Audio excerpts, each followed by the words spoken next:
I agreed to marry him for practical reasons, not love. But somewhere along the way, I started to accidentally fall for my fiancé. And now I hate myself for catching feelings I never wanted. I don't know what to do or how to stop this emotional spiral. This whole ordeal began on Thanksgiving when my cousin Kelsey announced her third engagement. Yes, you heard that correctly, third time's the charm, or so it seemed. My mother immediately adopted that familiar gaze, the one that signals her mental tally of all the grandchildren she isn't receiving from me. Before she could launch into her customary monologue, I impulsively blurted out, "Oh, I'm engaged too." The dining table fell into an abrupt silence, then erupted into shouts and embraces. My mom was already inquiring about potential venues before I even registered the gravity of my impulsive declaration. The entire drive home was consumed by thoughts of whether I could convincingly feign my own demise. So Monday found me at work, experiencing a silent breakdown in the supply closet, when Alan entered, searching for paper. We both toiled at the same unremarkable financial firm, typically exchanging complaints about Excel spreadsheets. However, he discovered me in tears, and I confessed everything. This man, Alan, looked at me and stated, "I'll do it for $2,000. It turned out his student loans were pressing, and he desperately needed the funds. We literally drafted a contract on his laptop, surrounded by office stationery. The terms were straightforward. No actual physical contact beyond hand-holding, a breakup scheduled for after Kelsey's wedding, and naturally, a division of any received gifts. I should have realized we were doomed when we couldn't synchronize our story during the initial dinner.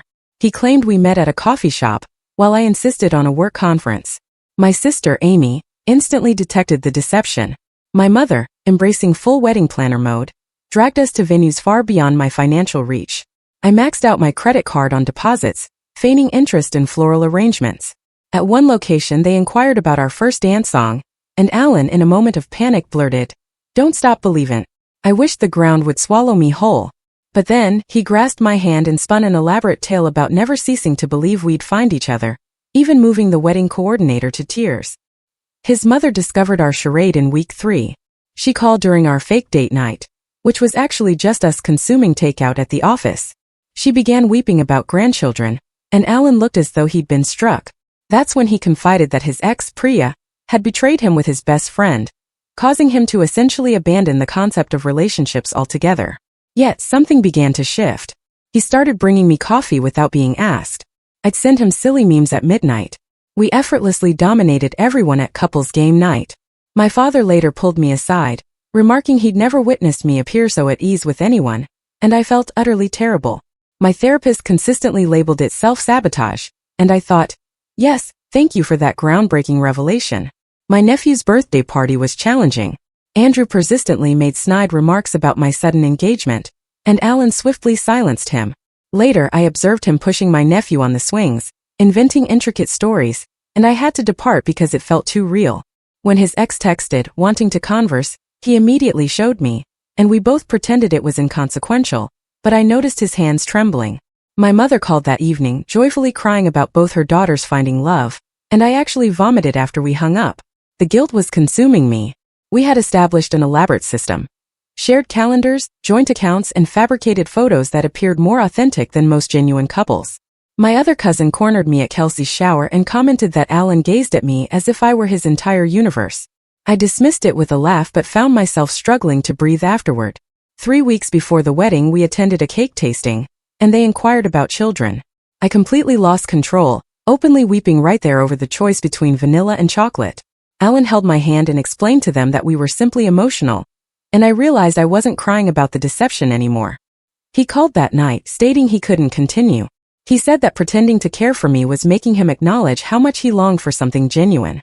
I reminded him of our contract and he declared, "Screw the money, this is killing me." We agreed to endure Kelsey's wedding, then terminate our arrangement immediately, rather than a few weeks later. The rehearsal dinner was agonizing.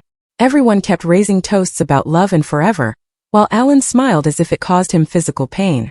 Amy drew me aside and said she sensed something was amiss, but she'd never seen me allow someone in like this, and perhaps I should fight for it. I found Alan on the balcony later, and we simply stood there, observing the traffic below.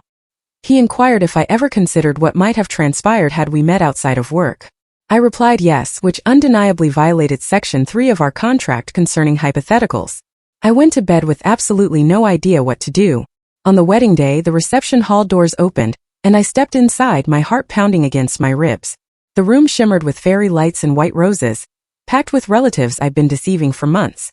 Alan stood by the bar, his tie slightly askew, nursing what appeared to be his third whiskey. Our eyes met across the room, and he began walking toward me, but my mother intercepted him first. She seized his arm and guided him toward the dance floor, leaving me stranded by the gift table. My hands trembled as I watched them converse, her gestures animated while he nodded along. Then she pointed at me and his face paled. My stomach plummeted.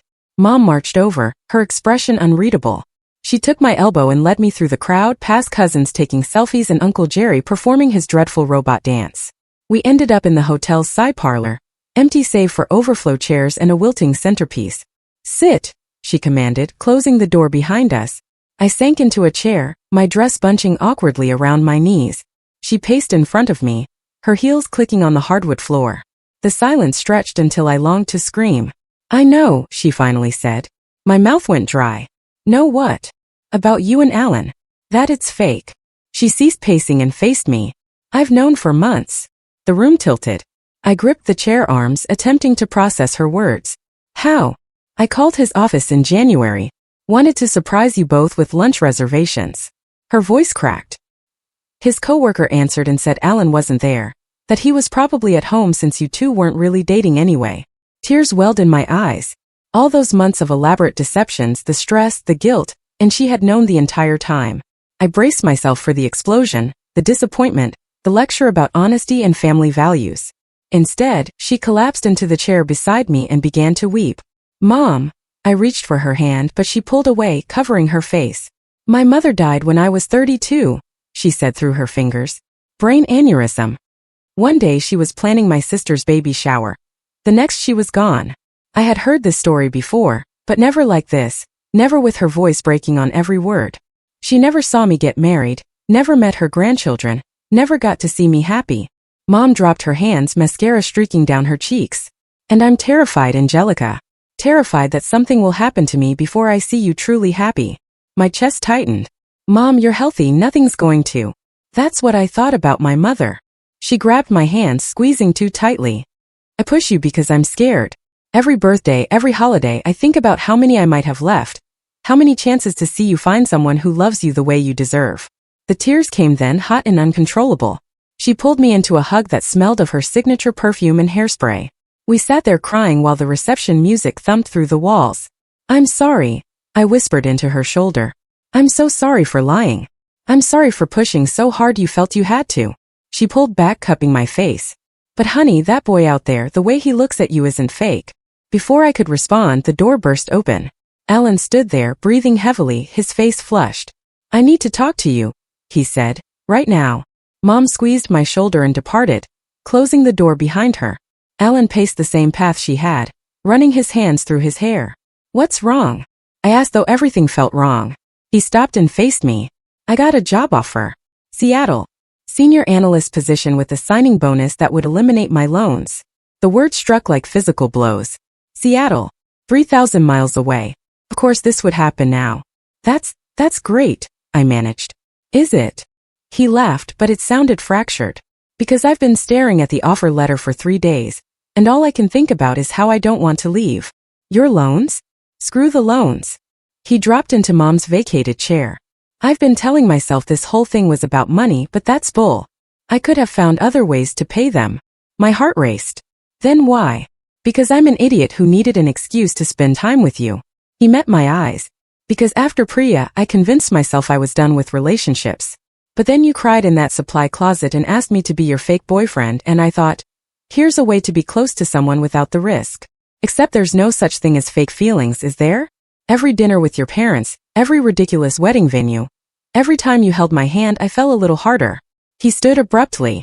"I've been using this fake relationship to avoid admitting, I want a real one with you." The door opened again. Amy poked her head in, eyes wide. "Sorry to interrupt, but Kelsey's about to cut the cake, and Mom's looking for you both." She paused, taking in our faces. "Everything okay?" "No," I said, standing on shaky legs. "But it will be." We followed Amy back to the reception. The crowd had gathered around the cake table where Kelsey and her new husband posed with a knife. I spotted my parents near the front, Mom's makeup freshly repaired. I need to do something, I told Alan. He nodded, understanding without explanation. That's how it always was with us, even when we were pretending. I pushed through the crowd until I reached the microphone stand. The DJ looked confused but handed it over. The room quieted, hundreds of eyes turning to me. Hi everyone, sorry to interrupt. My voice trembled. I know this is Kelsey's day, and I promise I'll be quick. Kelsey nodded, curious but supportive. My throat felt like sandpaper. Most of you know Alan, and I got engaged a few months ago. I found his face in the crowd. What you don't know is that it started as a lie. Gasps rippled through the room. Uncle Jerry dropped his drink. My mom stepped forward, but Dad restrained her. I panicked at Thanksgiving and said I was engaged when I wasn't. Then I paid Alan to pretend to be my fiancé. The words tumbled out faster. We had a contract, rules, and end date. Andrew smirked from his table, vindicated. Other relatives whispered behind their hands. Pressed on. But somewhere between fake venue tours and pretend date nights, something changed. He became my best friend, the person I text when I can't sleep, the one who knows exactly how I take my coffee. My voice cracked. I've spent months lying to all of you, and I'm sorry. You deserve better. Alan deserves better. The thing is, I continued, looking directly at him now, I don't want fake anymore. I don't want contracts and rules and end dates. I want messy and real and complicated. I want Angelica. A voice cut through my confession, not Alan's, not supportive or understanding. My Aunt Victoria stood near the back, her expression sharp as broken glass. Dad's older sister had always been distinct from the rest of the family. Where they were warm, she calculated. Where they forgave, she remembered. How touching, she said, her voice carrying despite the distance. Though I have to wonder what else you've been lying about. The room shifted, attention ping-ponging between us. Something in her tone made my skin crawl. Victoria, my dad warned. She ignored him, walking forward with deliberate steps. I mean, if you could lie about something as sacred as an engagement, what else might you be hiding? I just told everyone the truth, I said into the microphone. Did you? She smiled, but it didn't reach her eyes. Did you tell them about the money you borrowed from your grandmother's estate? The family business accounts you've been managing? My blood turned to ice. I hadn't taken anything, but the way she phrased it, the careful emphasis, made it sound damning. That's enough, Alan said, stepping forward. Victoria turned her shark-like smile on him. Oh, the fake fiancé speaks. Tell me, did she pay you from the family funds? Stop it, Amy said, moving to my side. But Victoria wasn't finished. She pulled out her phone, scrolling with theatrical precision. Funny thing about family businesses, paper trails, signatures, things that can be misinterpreted. My legs felt weak. The microphone slipped in my sweaty grip. Around us, relatives murmured, the mood shifting from shock about my confession to something darker. What do you want? I asked. Her smile widened. What I've always wanted. What should have been mine. The reception hall fell silent, save for the distant clatter of kitchen staff. Victoria's heels clicked against the marble floor as she approached the microphone stand. Her movements calculated and predatory.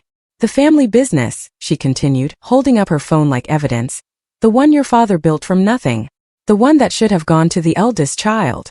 Dad stepped forward from the crowd, his face flushed. We've been through this. You got your share when you divorced Marcus. My share. Victoria's laugh was bitter.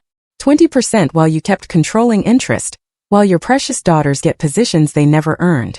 I gripped the microphone tighter. I work in accounts receivable. I file invoices and chase payments. That's it. Is it? She swiped through her phone. Because I have some very interesting documentation here. Transfers, signatures, all with your name on them. Alan moved closer to the microphone stand, positioning himself between Victoria and me. Behind him I saw Mom clutching Dad's arm, her earlier tears replaced by confusion. You're lying, Amy said, her voice cutting through the tension. Angelica would never. Wouldn't she? Victoria turned to address the crowd. She just admitted to lying to all of you for months, paying someone to pretend to love her. What else might she be capable of? My cousin Nathan stood up from his table. Aunt Victoria, this is Kelsey's wedding. Can't this wait? No, it can't. Victoria's mask of civility slipped. I've waited 40 years while my brother played favorites, while he groomed his daughters to take over what should have been mine. The microphone feedback screeched as I adjusted my grip. Around the room, relatives shifted uncomfortably. Kelsey stood frozen by the cake, her new husband's arm around her shoulders. Show us then, I said, my voice steadier than I felt. Show everyone these supposed documents. Victoria's smile returned. She connected her phone to the reception hall's projection system with practiced ease. The fairy lights dimmed as financial documents appeared on the wall behind the head table. 3 months ago, she narrated. $50,000 transferred from the business account to a personal account. Your signature on the authorization. I stared at the projected image, my stomach churning. It was my signature, but I'd never authorized that transfer. The account number wasn't even mine. That's not my account, I said into the microphone. Of course you'd say that. Victoria clicked to the next image. Here's another $75,000, 2 months ago. Dad pushed through the crowd studying the projection. These are forgeries. Angelica doesn't have access to those accounts. Doesn't she? Victoria produced a folder from her purse. I have the account access logs right here. Her login credentials, her password changes. Alan took the folder before she could distribute copies, flipping through the pages. His expression darkened with each document. These timestamps, he said slowly, half of them are from when we were together. I can prove she wasn't at the office. Victoria's eyes narrowed. The fake boyfriend provides an alibi. How convenient. It's not fake, Alan said quietly, but the room heard every word. Maybe it started that way, but nothing. Victoria snatched the folder back. This family has been hemorrhaging money, and now we know why. The golden daughter needed funds for her elaborate deception. That's insane. Amy protested. Angelica maxed out her credit cards for fake wedding deposits. Why would she steal money and then go into debt to cover her tracks? Obviously, Victoria addressed the crowd again. Make it look like she's struggling while siphoning funds elsewhere. My hands trembled as I set down the microphone. The room spun slightly, faces blurring together. Cousins who'd hugged me an hour ago now whispered behind their hands. Uncle Jerry had sobered up remarkably fast, his expression grim. I need air, I mumbled, pushing past Alan toward the exit. Running away? Victoria called after me. Just like you ran from the truth about your engagement. I made it to the hallway before the tears came. The elegant carpet muffled my footsteps as I fled toward the elevator. Behind me I heard Alan calling my name, but I couldn't face him, couldn't face any of them. The elevator doors opened to reveal my grandmother's sister, Aunt Catherine, leaning heavily on her walker. She'd flown in from Florida for the wedding, her first family event in years. Angelica. She peered at me through thick glasses. What's wrong, dear? I couldn't speak through the sobs. She maneuvered her walker to make room, patting the elevator wall. Come in, child. Let's get you sorted. The doors closed on the chaos behind us. Aunt Catherine pressed the button for the 3rd floor, humming softly as we ascended. She didn't ask questions, didn't demand explanations. When we reached her room, she simply handed me tissues and pointed to the sofa. Now then, she said, settling into an armchair with considerable effort. Tell me everything. So I did. The whole messy truth. The fake engagement, the real feelings, Victoria's accusations. Aunt Catherine listened without interrupting, occasionally nodding or clicking her tongue. Victoria always was a piece of work, she said when I finished. Even as a child, always convinced the world owed her more than she got. But the documents can be faked. She leaned forward. I may be old, but I'm not stupid. I've seen plenty of forged signatures in my time. Why would she do this? Aunt Catherine sighed. Your grandfather's will. He left the business to your father with a provision. If your father was ever proven unfit or his heirs committed fraud, control would revert to Victoria. My blood ran cold. She's trying to frame me to get the company? Seems that way. She struggled to her feet. Come on. We're going back down there. I can't. Everyone thinks. Everyone thinks what Victoria wants them to think. She gripped her walker firmly. But I know something she doesn't. We made our way back to the elevator. My phone buzzed constantly, messages from Alan, Amy, Mom. I ignored them all, focusing on Aunt Catherine's determined shuffle.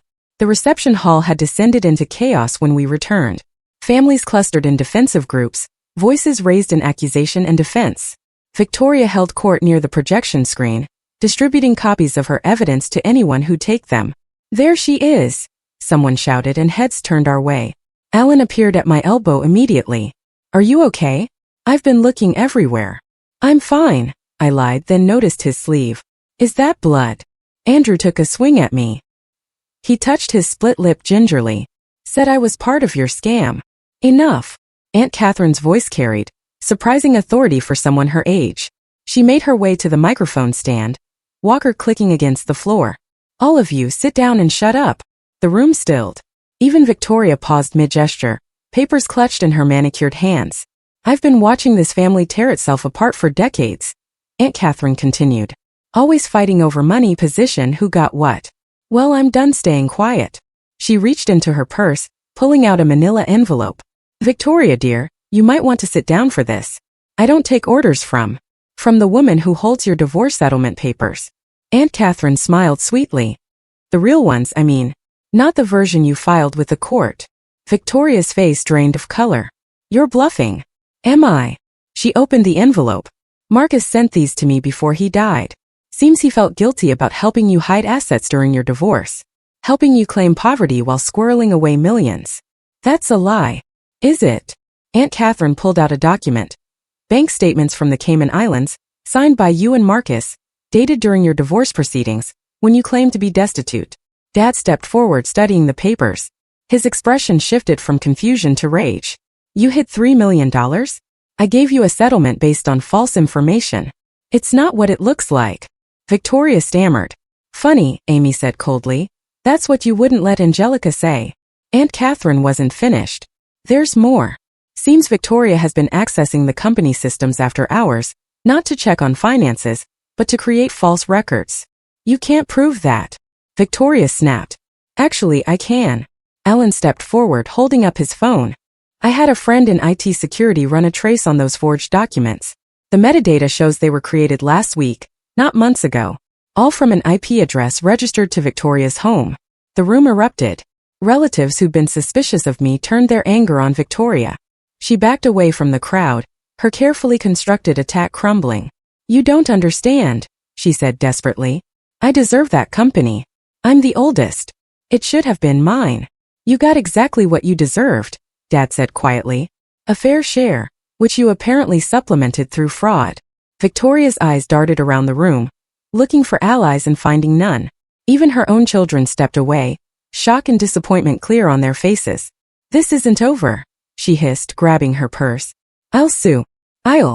You'll leave, Aunt Catherine interrupted. Now before I decide to share these documents with the authorities. Victoria fled, her heels clicking frantically against the floor. The room remained silent until the door swung shut behind her. Kelsey was the first to speak. Well, that was dramatic. Nervous laughter rippled through the crowd.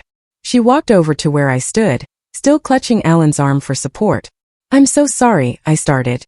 I ruined your wedding. Are you kidding? She hugged me tightly. No one will ever forget this reception. Plus, you saved the family business. That trumps any wedding drama. But I lied to everyone about Alan, about being in love. She pulled back, smiling. Honey, the only person you were lying to was yourself. The DJ, who'd been hiding behind his equipment during the confrontation, tentatively started playing music again. Couples began returning to the dance floor, the crisis passing into family legend. Mom appeared at my side, mascara smudged but smiling. We need to talk about your communication skills, young lady. But first, dance with your young man. He's not. I started, then stopped. Actually, I don't know what we are anymore. Alan held out his hand. We're two people who are really bad at pretending. Want to try being really good at the real thing. I took his hand, letting him lead me onto the dance floor. Around us, relatives whispered and pointed, but for once I didn't care about appearances. So, I said as we swayed to the music, Seattle. Turned it down this morning. He spun me gently. Figured I should stick around. Someone needs to keep you from making deals with random coworkers in supply closets. That was a one-time thing. I protested. Good, because I'm not sharing you with anyone else, fake or otherwise. Amy danced past with her husband, giving me a thumbs up. Dad led Mom in a careful waltz, both of them watching us with soft expressions. Even Aunt Catherine had found a partner, shuffling slowly but determinedly with Uncle Jerry. I'm sorry, I said quietly, for dragging you into this mess. For the contract. For giving me an excuse to fall in love with you. Ellen pulled me closer. Yeah, how dare you? The contract specifically stated no falling in love, I reminded him. Good thing I'm terrible at following rules, he grinned. Besides, you violated it first. No hypotheticals, remember? But you kept wondering what if. When did you know? I asked. That it wasn't fake anymore? The venue with the terrible coffee. You automatically ordered mine black with 2 sugars without asking. Such a small thing, but... He shrugged. Your mom's call. When you told me about Priya, you trusted me with that pain. I met his eyes. No one was paying you to be vulnerable. Best investment I ever made, he said. Even if I never see that $2,000. About that, I winced. My credit cards are maxed. Can I pay you in installments? How about we call it even? He dipped me dramatically. You helped me realize I was ready for something real. That's worth more than money. The song ended, transitioning to something slower. Other couples joined us on the floor, the earlier drama fading into background noise. Tomorrow there would be questions, explanations, probably some awkward family dinners. But tonight, in this moment, everything felt exactly right. Hey, Alan said suddenly. Want to know something funny? What? I actually hate that song. Don't Stop Believin'. It's overplayed and cheesy. I laughed, genuinely surprised. Then why did you pick it? Because in that moment, looking at you, it was the only thing I could think of. Don't stop believing we'd find each other. He shook his head. Even my panic responses are sappy when it comes to you. I love you, I blurted out, then immediately covered my mouth. Sorry, that's probably too soon. We should date for real first, get to know each other without contracts and... He kissed me, cutting off my rambling. Around us, relatives cheered and clinked glasses. When we finally broke apart, both of us were grinning like idiots. I love you too, he said. Have for months. Probably since you ugly cried over wedding cake flavors. That was not ugly crying, I protested. It really was. It's not everywhere. Very attractive. I smacked his shoulder, but I was laughing real laughter, not the polite kind I'd perfected during our fake dates. The rest of the reception passed in a blur of congratulations, questions, and dance floor mishaps. Andrew eventually apologized for punching Alan, though he still seemed suspicious. Aunt Catherine held court at a corner table, regaling younger relatives with stories of family scandals that made ours look tame. As the night wound down, Alan and I found ourselves on the same balcony where we'd had our contract-violating conversation the night before. The city sparkled below us, full of possibility. So what happens now? I asked, leaning against the railing. Now, he wrapped his arms around me from behind. Now we date like normal people. No contracts, no rules, no predetermined end dates. That sounds terrifying, I admitted. Me too, he pressed his forehead to mine. But I'd rather be terrified with you than safe with anyone else. A knock interrupted whatever I might have said. Amy's voice carried through the door, urgent and strained. Angelica, you need to come back upstairs now. We found them in Aunt Catherine's room, crowded around her laptop. Dad looked pale, Mom gripped his arm, and Amy gestured frantically at the screen. What's wrong? I asked. Victoria sent emails, Amy said. To the entire client list, board members, investors, everyone. My legs went weak. Alan steadied me as I leaned over to read the screen. The email was lengthy, detailed, and devastating. Victoria had laid out her version of events. My fake engagement, the money she claimed I'd stolen, the family's supposed corruption. But worse, she'd attached documents, some forged, some real, all damaging when presented without context. When? I asked. Scheduled send, Dad said grimly. Set to go out at 3 a.m. We have. He checked his watch. 12 minutes. Can we stop it? Not from here. Alan was already pulling out his phone. But I know someone who might help. He dialed quickly, speaking in rapid technical terms I didn't understand. The minutes ticked by with agonizing slowness. Mom paced. Amy refreshed the email constantly. Aunt Catherine sat perfectly still, her expression unreadable. Got it, Alan said suddenly. He's in. He's trying to access the server. Is that legal? Mom asked. Do we care? Amy shot back. Alan's friend worked frantically on the other end of the line. We watched the clock, holding our breath. 2:57, 2:58, 2:59. Done, Alan announced. Emails deleted from the server. Crisis averted. The room exhaled collectively. Dad sank into a chair, head in his hands. Mom rubbed his back while Amy high-fived Alan. We're not done, Aunt Catherine said quietly. Victoria won't stop. Not after tonight. Then what do we do? I asked. We protect ourselves, Dad said, raising his head. First thing Monday, we audit everything. Every account, every transaction, every document she might have touched. I'll help, Alan offered. My IT friend owes me favors. We can trace her digital footprint, see what else she might have planned. And I'll handle the legal side, Aunt Catherine added. My lawyer has been begging for something interesting. This is going to get ugly, Mom warned. It already is, Amy pointed out. But we're together. That's what matters. We stayed in Aunt Catherine's room until dawn broke over the city. Plans were made, strategies discussed, alliances strengthened. By the time exhaustion forced us to our beds, we had a battle plan. Alan walked me to my room one last time. "So much for our normal first date," he said. "Please, normal is overrated." I kissed him softly. "Besides, we've already survived fake engagements and family fraud. Everything else should be easy." "I love your optimism," he said. "Completely unfounded but adorable." "I love you too," I replied, then froze. I know what you mean." He kissed me again. "Get some sleep. Tomorrow we start our real relationship. No contracts, no drama, just us." But as I closed the door, I knew he was wrong. The drama wasn't over. Victoria's emails might be stopped, but her campaign had just begun. There would be investigations, accusations, family divisions that might never heal. Monday arrived too quickly. The office felt different, knowing what waited in the company files. Alan met me at the elevator with coffee and a grim expression. "My friend found something," he said quietly. "Victoria has been in the system for months. She has copies of everything." "Then we're screwed." "Not necessarily." He guided me to a conference room where Dad, Amy, and the company lawyer waited. "We have options." The next hours blurred together. Financial audits, security reviews, HR investigations. Victoria had been thorough, but she'd also been sloppy. Her digital fingerprints were everywhere. Evidence of her long-planned revenge. "We can prove the forgeries," the lawyer announced. "But it'll be messy, public, expensive." "Do it," Dad said without hesitation. "I won't let her destroy what we built." By noon, official letters were sent. By evening, Victoria's lawyer called. She wanted to negotiate. "No," Dad said flatly. "She made her choice.